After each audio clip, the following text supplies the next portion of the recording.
వందల కాదు 3,800 కోట్ల రూపాయలు నిధులు సమకూర్చి మెడికల్ కాలేజీకి శ్రీకారం చుట్టిన వ్యక్తి జగన్మోహన్ రెడ్డి గారు.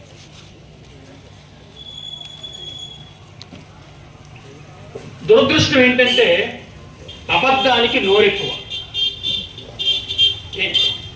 ఏమమ్మా, అవునా కాదా? ఏం బ్రదర్, అవునా కాదా? అబద్ధానికి నోరెక్కువ, నిజానికి నోరు తక్కువ.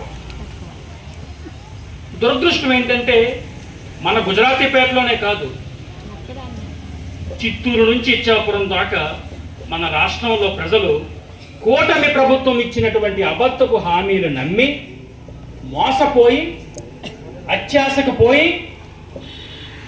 జగన్మోహన్ రెడ్డి గారిని, వైసీపీ ప్రభుత్వాన్ని దూరం చేస్తారు.